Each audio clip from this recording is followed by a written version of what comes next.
Yeah, good morning or good afternoon, good evening, wherever you are. Thanks a lot for joining us. Just echoing Johan's very big warm welcome, really. As you said, I'm Luke Antoniou. I'm the senior editor here at SmartCitiesWorld. I will give you an introduction to SmartCitiesWorld shortly. We have a few presentations coming up for you over the next hour or so, plus some great discussion as well around public-private partnerships. You'll find out more about me and about SmartCitiesWorld as we go. So I'm going to hand over to Hallie next to introduce herself from Shenzhen, but not currently in Shenzhen. Hi, everyone. Thanks for the introduction, Johan and Luke. I'm Hallie Liao. I am the head of China investment for Transport International Group in Hong Kong, and also the deputy general manager for Shenzhen Bus Group. So we've worked with the city forums for the last few years, introducing Shenzhen's experiences in becoming the first and the largest pure electric transport city in the world. And, I'm very honored to join this session and to expand a little bit more on Shenzhen's road in building a smart city through public and private partnership.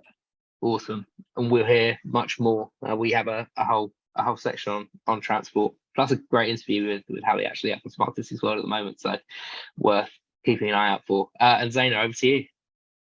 Oh yeah, thank you, Luke, for the invitation, and Johan. And I'm really honored to be sharing this meeting with Hallie as well. My name is Zeina Nazer. I'm co-founder of Cities Forum, based in the UK. I think you don't need me to introduce myself because we have LinkedIn and all the social media. So we already know everything about each other already. But yeah, I look forward to this session and thank you for the invite again. All right, so we should get underway and just echo Johan's calls for any questions or anything like that. It'd be great to hear from those of you who are joining us on this session. So do feel free to drop a question into the Q&A box or get in touch. With that, I'm going to start sharing my screen and we'll go into our first presentation. So the first thing that we're going to cover off is the city profile on Shenzhen, which we've just published in partnership with Venturous Group. And what I want to do here today is run through some of the good examples that Shenzhen as a city has had in place with regards to public and private partnerships to make the progress that it has done to date. Before I get to that, just a little bit of information about SmartCitiesWorld. So we are the leading platform for sharing ideas to solve urban challenges across 5 core themes, which you'll see are largely reflected in our city profiles. That's connectivity and data, governance and citizen, energy and environment, urban mobility, and urban space. SmartCitiesWorld was established 6 or 7 years ago now, and in that time we've garnered more than 36,000 members. Membership is free as well, so you can get access to all of our content, and especially the Shenzhen City Profile completely free of charge. Within those members, we have approaching 2,000 cities represented who help to deliver over 1 million page views every single year, and that's largely down to our daily news service, our in-depth case studies, and our exclusive reports, white papers, podcasts, videos. You name it, we pretty much have it covered on SmartCitiesWorld. So I would encourage you to take a look at smartcitiesworld.net and become a member and see what we're up to, and especially to be able to get access to that city profile like I've just mentioned. So regarding the profile itself, it covers a few different sections: data and connectivity, energy and environment, mobility, urban space, skills and ecosystem, demographics. There's also a really interesting city innovation timeline as part of that, so you can really follow through the city's really rapid development in the case of Shenzhen, from kind of 1980 onwards to make the city what it is today, a real leader in the tech space and a real innovator in terms of cities. This report, with support from Venturous Group, has an excellent case study section, which represents some of the city tech partners that Venturous Group has and how they're working in and around Shenzhen to help with that progress. Plus, we've just published, as I already mentioned, we've just published a one-on-one interview with Hallie, who's our guest today as well on this webinar, all about how Shenzhen became a leader in electric public transportation. There's really no one else that's done what Shenzhen has done. It's a fascinating story. So when I get the chance, I will share a link with you all so you can take a look.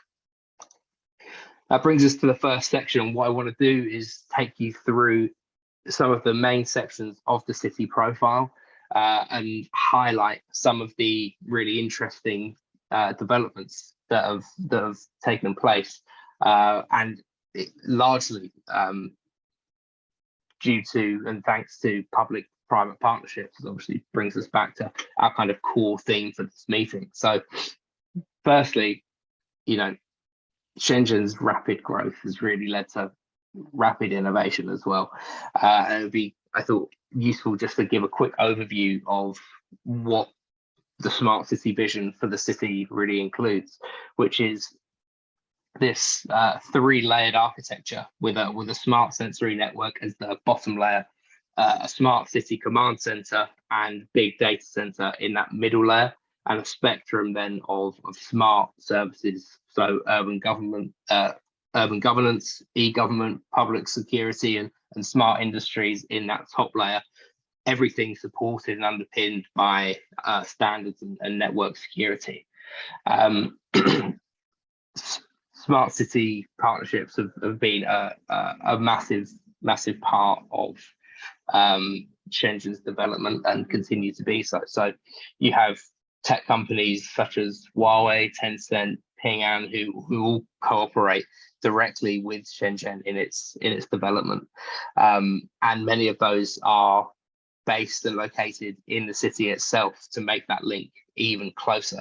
So a good example, for example, is Shenzhen's municipal government and Tencent cooperating to foster innovation in big data and AI, which is driving change in how citizens engage with local government. And another good example there in terms of how the city gets closer to its citizens is another partnership with Ping An on the iShenzhen mobile app, which has helped to digitize public services. And that currently handles more than 8,000 different government administrative kind of tasks, from paying utility bills and traffic fines to managing housing benefits.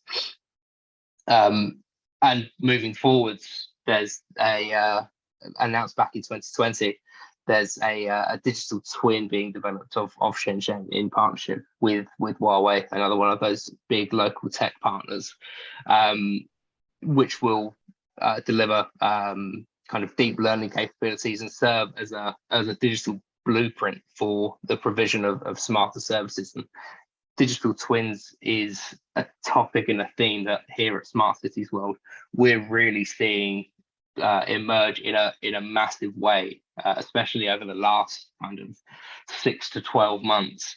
I think there's going to be a lot more of this kind of activity. So it's brilliant to be able to see the kinds of partnerships that are going into creating these types of technologies for local and municipal governments to really make use of all of the assets that they have at their disposal.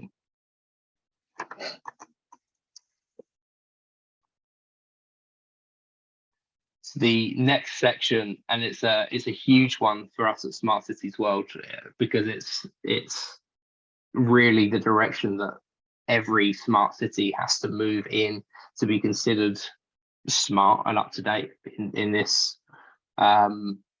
in these really challenging times, as we consider the impacts of the climate crisis, which is energy and environment. And really, Shenzhen is doing everything that it can to kind of right that right the course from the electrification of public transport, which Hallie will give you a bit more information on later on, to clean energy. So clean energy already accounts for 85% of the city's energy resources, which is more than double the national average in China, which is about 39%.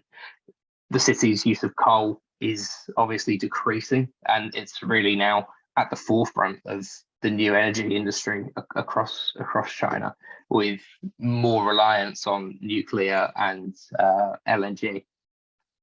But there's also then at the city level specifically, things that people will see in front of them every day, such as street lighting, for example, where the city has really transformed street lighting and replaced older lamps with energy efficient LEDs.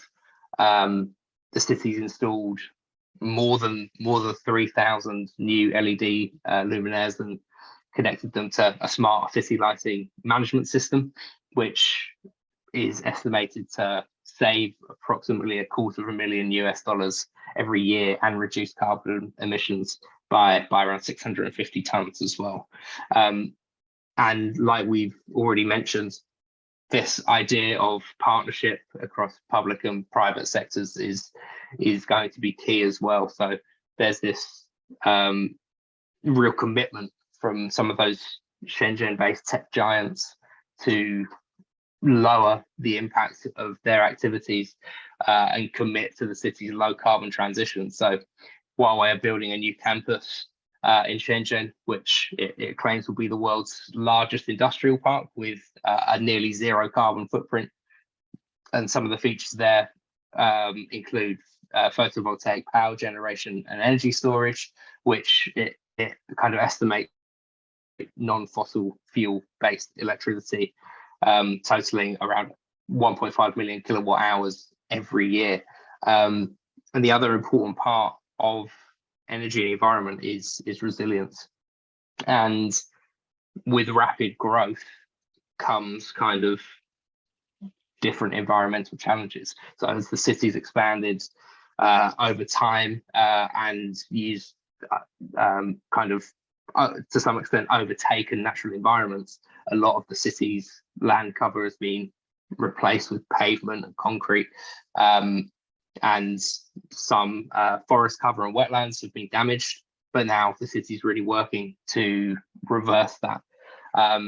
So it's looking to introduce a sponge city model, which is something that we've covered in detail on SmartCitiesWorld before. So rather than trusting a traditional approach to stormwater management, for example, using concrete pipes and dams, the cities turn to this sponge city model, to rely on green infrastructure, such as urban forests and rain gardens, which help to really soften the impact of flooding, improve water quality, water supply, and help reverse some of these environmental issues. Mobility, as I've said, is a huge part of this process, and we'll hear from Hallie shortly on some of that process, which is a really fascinating story, and as it stands, a real one of a kind. So I won't go into too much on the electrification side. Suffice to say, though, that it's an enormous project that's electrified all of the public transport, buses and taxis within the city, which is something that no other city on earth has managed to do, or even is close to doing. It's a really unique tale. Outside of that, the city has always has also worked with some of those tech partners to reduce congestion and traffic priority conflicts, adopting a 5G traffic enforcement system and congestion management system, as well as an intelligent traffic light network, a timing solution which has enabled somewhere in the region of a kind of 20% reduction in average waiting time at major intersection. But public transport's a massive part of the mobility mix in Shenzhen, more than 50%. of Shenzhen's public transport system is covered by its metro and tram network. And in the interview I've just done with Hallie and just published, you can see some of the details in there about how the bus company is now sort of changing some of its routes to better serve the more popular and the more frequently used public transport network, which is something that I think all cities really need to do to make sure that they are making use, the most efficient use of their assets and their services. Efficiency, both in terms of kind of time, human resource, and financial resource as well. The city's really aiming to become a kind of model city for transportation by 2025, and with the electrification story is really far advanced in that goal and really well on its way. That kind of includes building upon its current infrastructure to deliver smart and integrated low carbon and easily accessible transportation systems. And part of that journey is integrating more active travel and cycling into a kind of multimodal transportation network. So as a complement to public transport services, cycling is a really important part of meeting needs for short distance journeys. It's estimated that Shenzhen cyclists take about 2.5 million bike journeys every single day, and then bringing that public-private partnership element back into this story.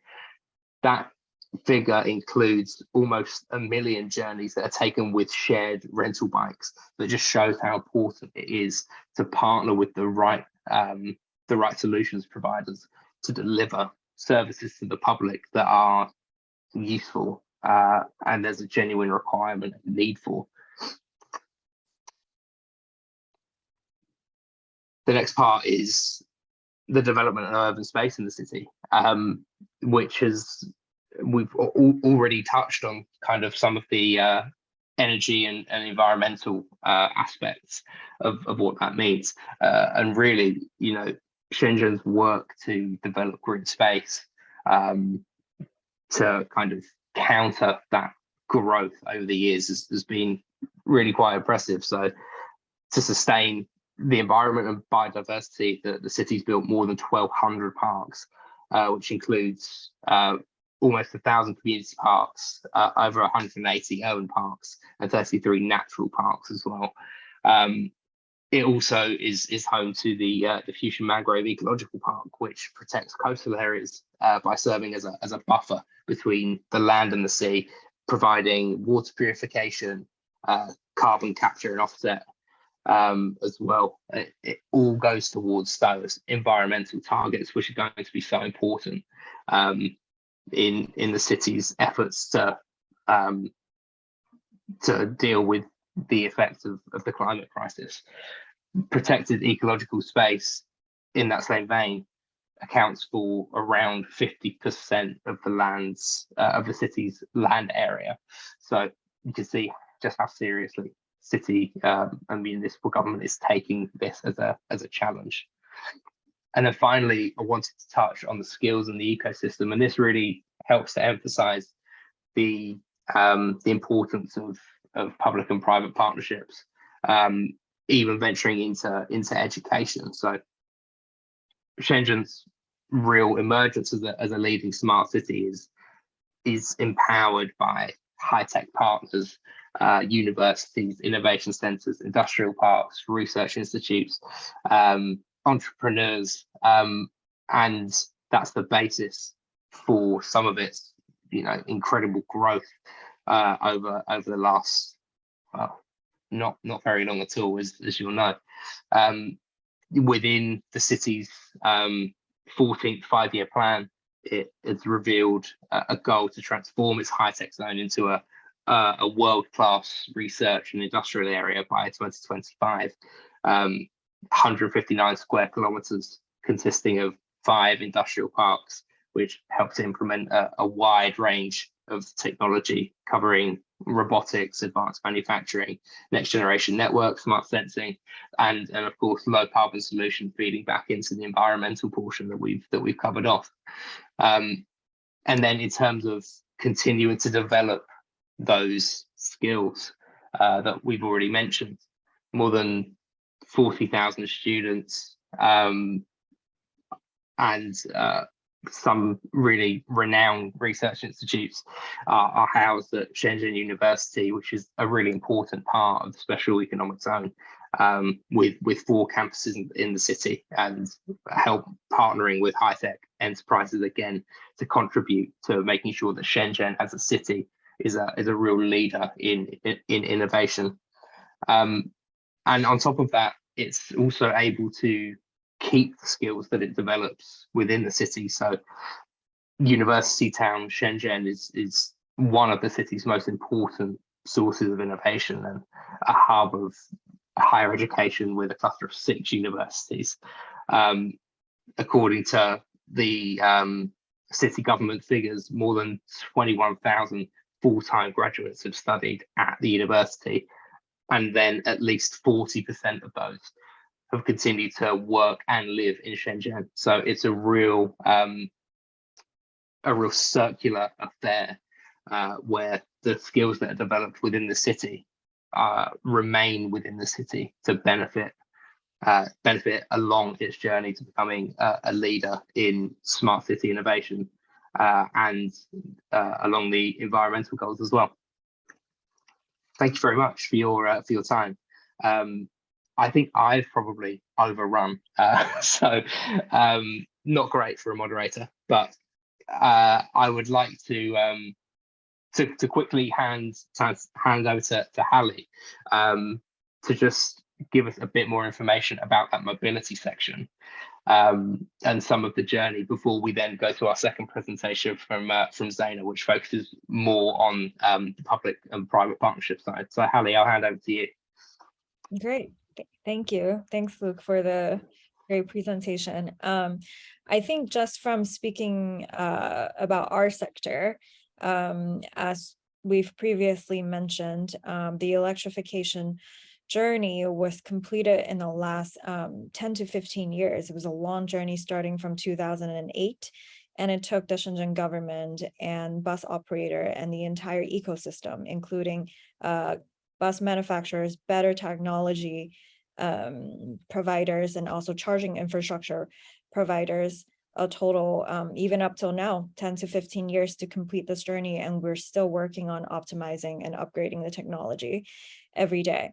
So now Shenzhen, if you go there, the city runs on a pure electric fleet of 22,000 buses in the city, and 17,000 electric taxis. And the rest of the ridership is shared with the micromobility providers such as bikes and scooters, etc. So the city is very quiet. The EV has completely transformed the city's not only air quality but also decreased sound pollution, etc. And it's just been very groundbreaking on that front. And particularly, the government's mandate was to have public operators to build up the infrastructure for EVs so that they can further incentivize private citizens to purchase more EVs instead of diesel cars, so that they don't have to worry about running out of charging infrastructure, etc. So now, with tens and thousands of charging infrastructure and terminals readily available in the city, over 50% of the new sales cars in Shenzhen are EVs. And we are continuingly to see that number steadily climb up. And obviously, as Luke mentioned, that just to incentivize sales of new energy vehicle is not enough. We have to also clean up the grid. And for us, that we have been a very active participant in only using either nuclear or LNG and other source of renewable energies in the city. And over 70% of the source of the grid is coming from the above mentioned. So that's just a very brief introduction on the transport sector, and obviously I think we can also further expand later. Yeah, absolutely. It'd be good to speak later on after Zeina's presentation around some of the partnerships that Shenzhen Bus has had over the years with local government, central government, and some of those local vehicle manufacturers as well to get to this point. But for now, Zeina, I'm going to hand over to you and invite you to take center stage with your presentation. Thank you very much, Luke, for the invitation. It's always nice to share some thoughts and ideas from you, and more to learn than to say something. So thanks for all the stuff you have shared with us earlier in this meeting. So my name is Zeina Nazer. I'm co-founder of Cities Forum. Just I'll give you a bit of introduction of who we are. If this, okay. So we are a non-profit organization, multidisciplinary, with international group of experts. It was co-founded at the University of Oxford with a vision to build more efficient and resilient and sustainable communities. So we have strong capabilities in research and technology. We aim to be a catalyst working with cities, companies, and organizations to address and solve the urban and sustainable development challenges more efficiently for cities. So what we do, we provide strategic advice, drive sustainable growth, facilitate matchmaking, and highlight best practice and enable cross-city learning. Let me think, yeah, all right. Some of our initiatives include Meeting the City Changers, where we interview with experts on cities. We do knowledge sharing with basically disseminating knowledge around cities and between cities. We provide training capacity building through our Cities Forum Academy, and we work on reimagining the world cities. So reimagining cities in a smarter environment. We provide digital transformation, urban mobility and transport, governance and finance, environment, social inclusion, which is very, very important topic. So I'm personally involved in several organizations and initiatives working on inclusion and gender balance. And we work on knowledge society. So that's us, Cities Forum, the people, because you will see that when you work with cities and when you work on a city strategy, it's very important that people know who are behind the scenes. So it's really important to know that we are also people working for the people. So it's important to know who's working and to identify the need in order to try to meet them. So we're global, we work around the world, and Europe, UK, Canada, Latin America, the Middle East. We're heavily involved in projects in the Middle East and in South Asia. These are some of our clients. So just I wanted to share some of them. And I wanted now to talk, I guess that would be more, I mean, I don't know, Luke, if you want me to start answering the question before you ask them, or what you would like, or maybe I could stop here and then come back to the slide when you ask me the question. It's up to you. Yeah, absolutely. Yeah. So what we'll do is we'll go through a few questions here. And Hallie, feel free to jump in with anything from your side as well. So the first thing that we wanted to cover off is what some of the best models are that you've kind of seen to begin public and private partnerships between cities and technology vendors. Okay, so this is an example that I like to share. So clearly with public-private partnership, you have so many different models. This one is from the UN. I know it's over, it will be over 10 years old, but I do like it. The thing about public-private partnership models or structure. I mean, you really don't change the structure, the basic structure. What you improve with innovation, because we are working with innovation, what you improve is basically the services. So improve and be more creative in providing services. But basically, just to give you a quick idea. So as a public-private partnership project, you have the government, where you're basically designing or signing the contract or concession agreement with, and then you have the financer who are providing the debt, and then you have clearly the people, the customers, or the government paying back. So through tariff, and could be toll road, for example, my favorite topic. And then you have the revenue going back through an escrow agent, going back to the financier who has started basically financing the project. You do have sponsors and shareholders providing equity, and you do need experts basically in order to provide expertise for the project. So that just, I wanted to just give you an idea of how a PPP project works. Hallie, I'd like to bring you in and just ask, how that kind of model would work in Shenzhen, because I know that Shenzhen Bus Company has quite a unique model, being obviously largely state owned, right? But also then partly funded by different shareholders and different private companies. So actually, so the Shenzhen Bus Group is a very good example. The company itself.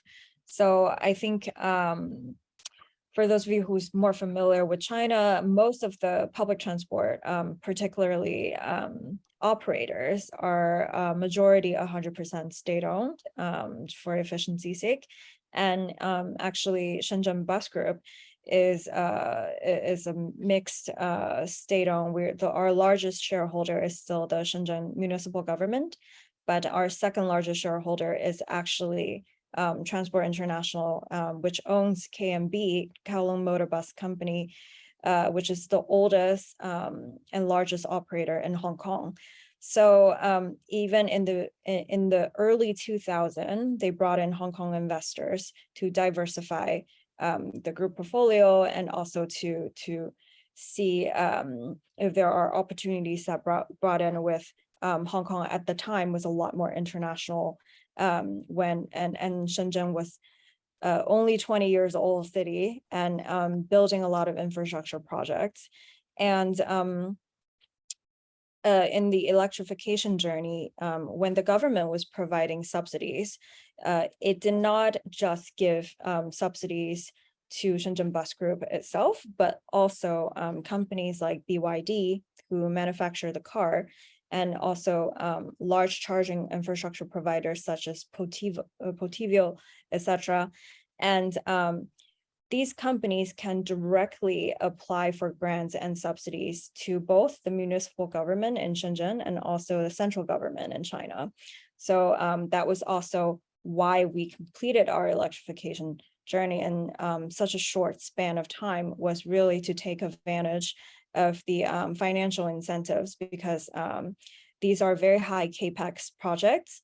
And right now, even I'm currently in Abu Dhabi right now, and we're really helping the UAE government and the Abu Dhabi government on advising some of the incentives and the roadmap on how to electrify their transportation system, and starting with buses and taxis, etc.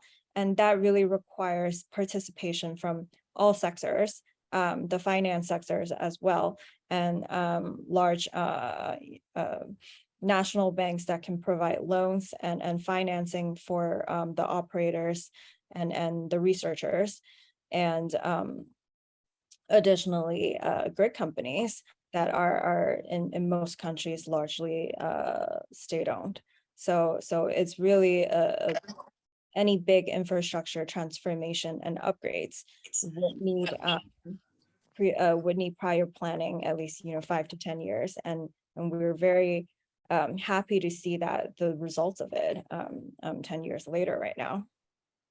Yeah, for sure. I mean, you can see just how much kind of opportunity there is through these different structures and different setups to do things in a different way that really works for, it's almost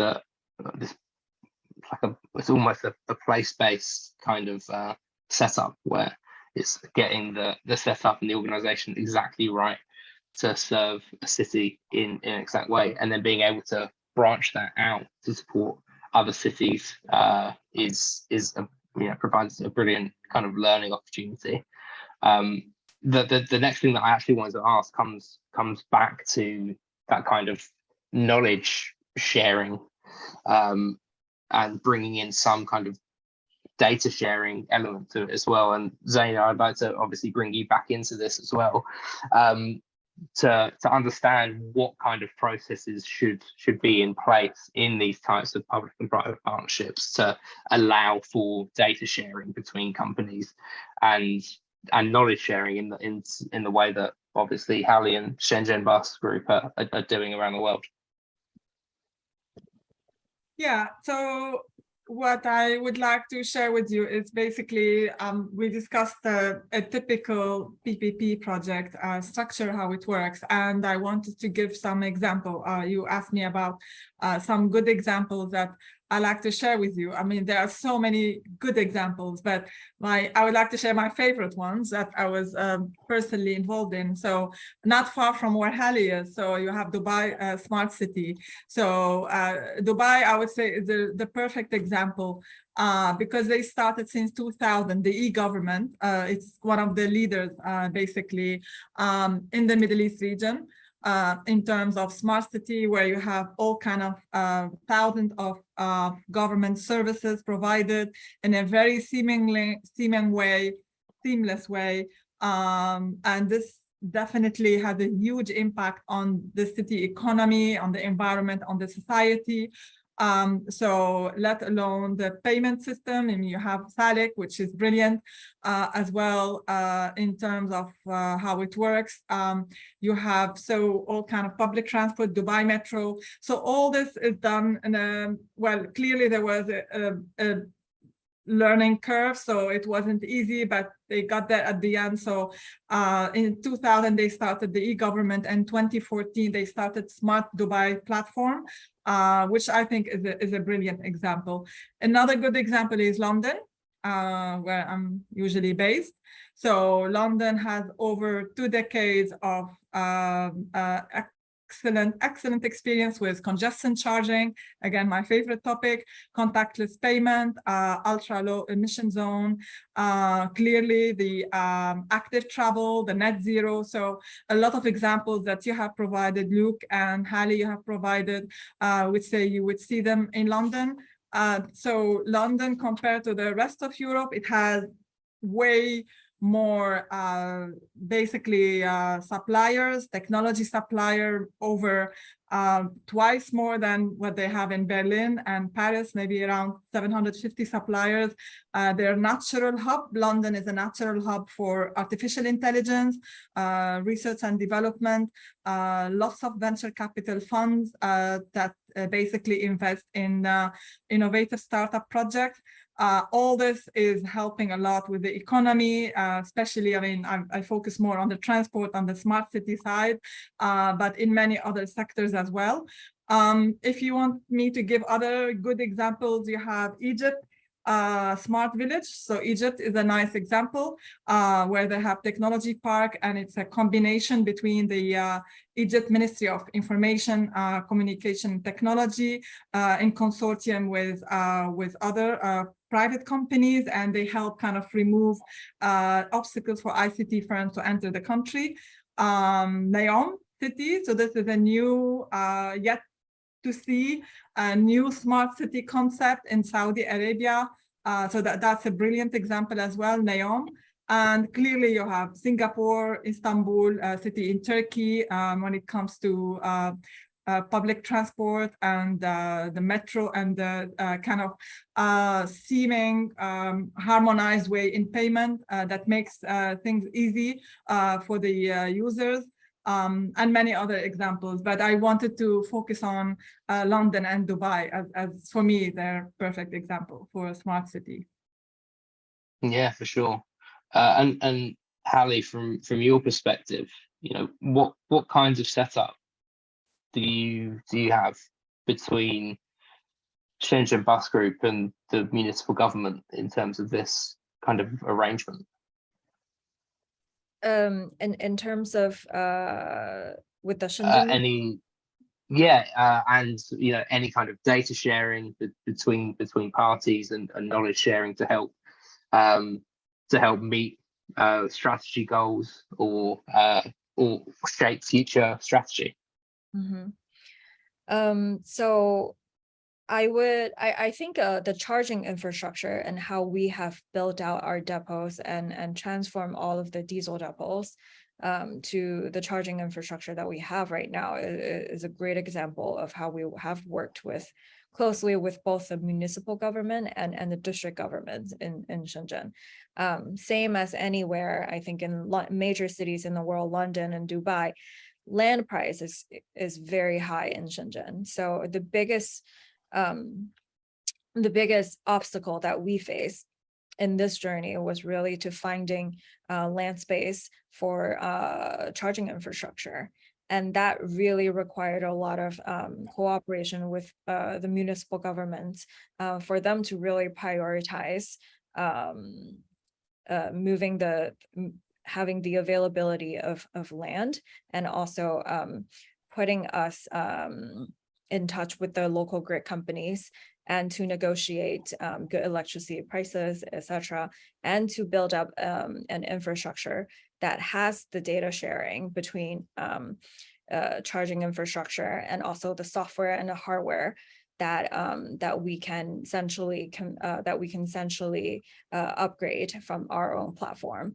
So that really required participation in the Transport Bureau in Shenzhen, the grid companies here, municipal government, district government who owns a lot of the land and that would have to lease the land to us, and the operator ourselves. Yeah, absolutely. Zeina, you gave us some really excellent examples of cities who are doing this really well.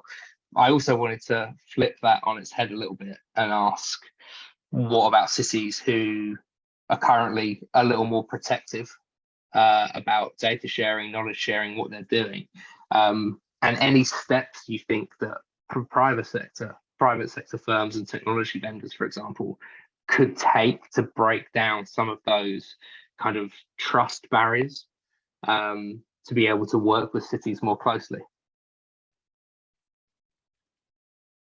Oh, sorry, you're on mute. I mean, clearly there are some ways to basically encourage knowledge sharing and data sharing. And with this, as you said, look, trust is very, very important, because as basically end customer, I would like to know how is my data being shared. But again, I mean, banks know our data. I mean, our data is not really protected at all.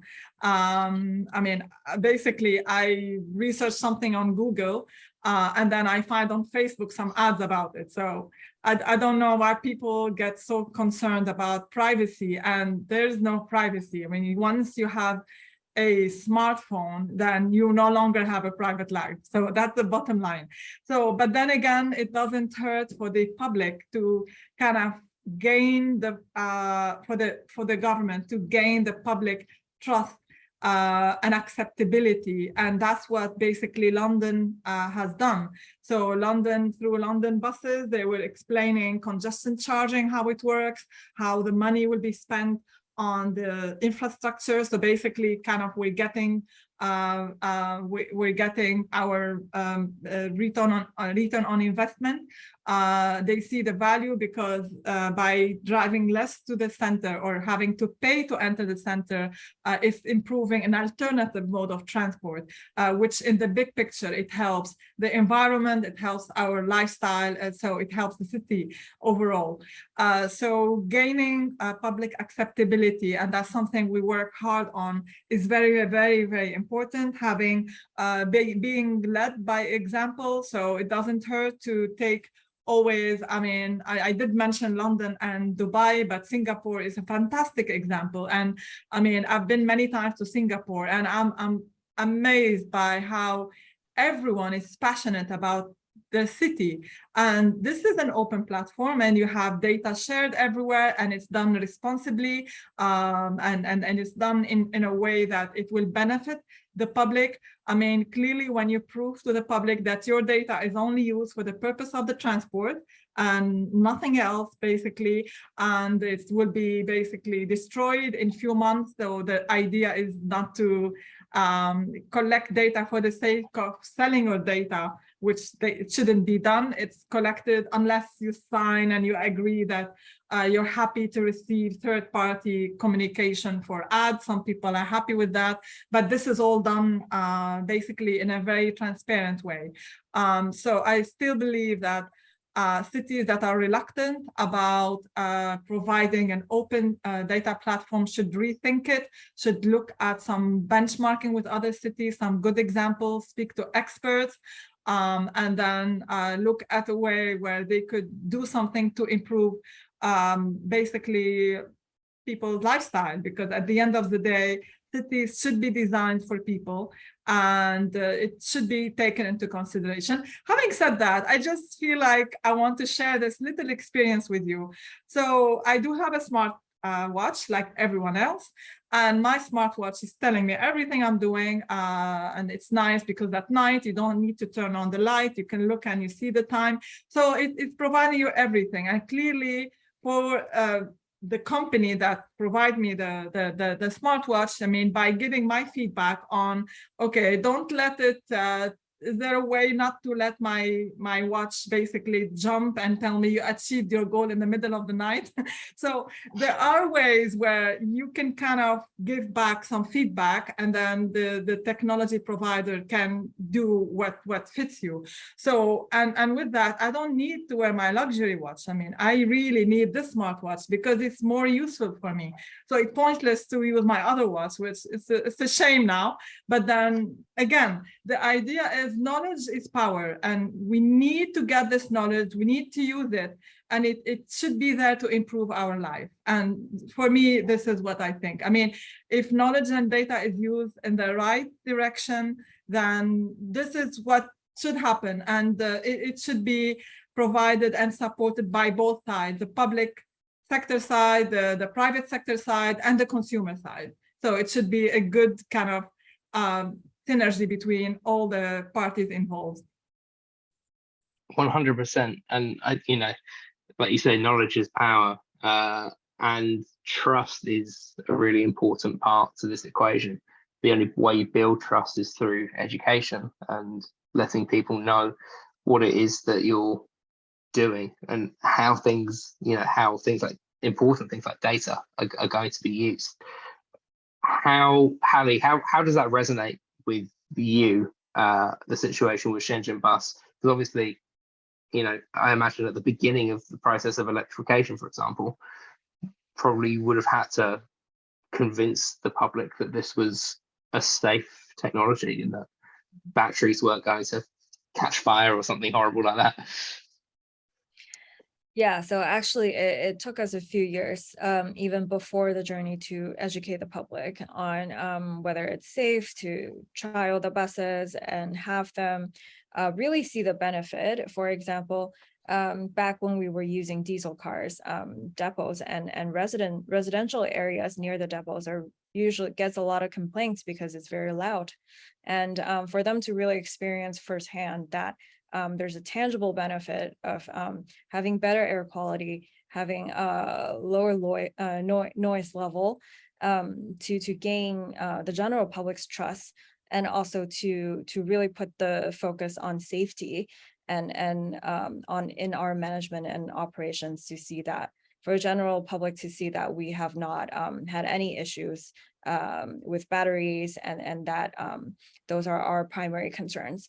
And also, just to go off Zeina's point earlier, I think one of the great examples that I saw in our work was for the on-demand services, transportation services that we provide and design for Shenzhen, we actually formed a JV company with Didi, which is the equivalent of Uber in China, which is private company, well, now listed, private company that focus that we can divide responsibilities, whereas a public operators, we can build the infrastructure, we can design the route, we can provide services, passenger and the vehicles.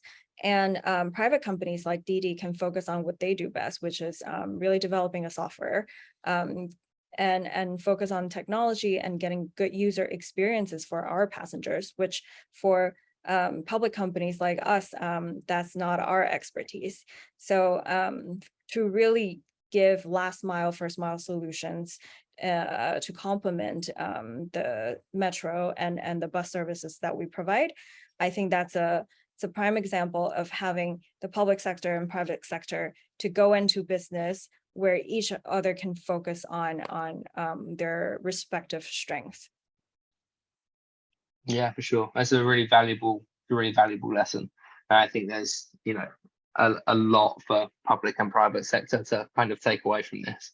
I know we're just about out of time, so I'm going to say thanks a lot to Hallie and Zeina for joining us, and hand back to our host Johan to wrap things up.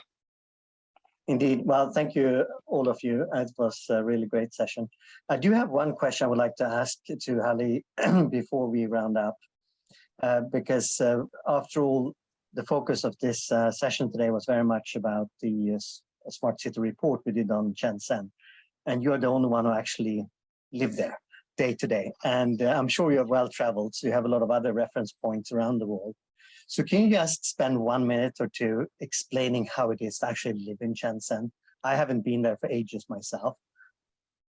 Wow, that is such a great question. So I am actually one of the, not that many of us were born and raised in Shenzhen, that we grew up with the cities. So started when it was the special economic zone. It was the first special economic zone in China, which is when Deng Xiaoping established that this would be the frontier where it signaled China's opening up in terms of attracting investment, technology, and across and even policy experiments that were mostly tested in Shenzhen. So Shenzhen has always been seen as a test bed. And when I was growing up and also working and traveling back and forth between China and around the world, every year we go back to Shenzhen, new buildings, new projects are popping up, and it's barely recognizable.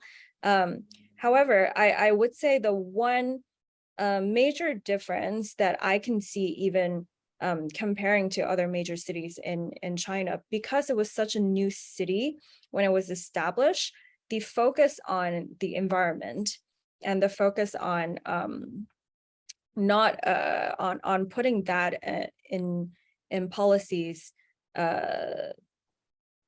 from the forefront has always been very important, even starting in the 90s, that to establish such as the wetland of the mangrove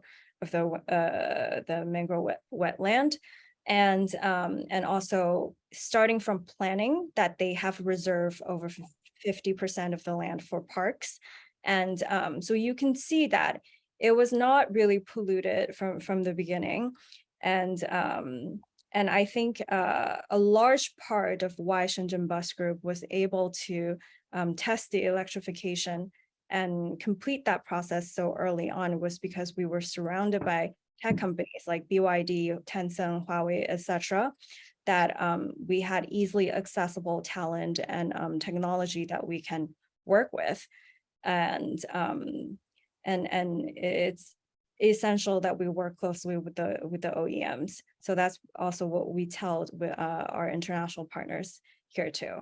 So I think all in all, we really hope that more of you can come and visit Shenzhen and see it for yourself, that it's really the city of the future.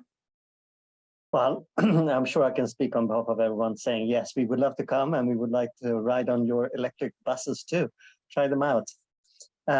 Thank you so much, everyone. And thank you for joining us today, for those of you who called in. So with this, I would like to say a big thank you once again. Thank you. Bye. Thank you. Bye-bye. Thanks for joining. Take care.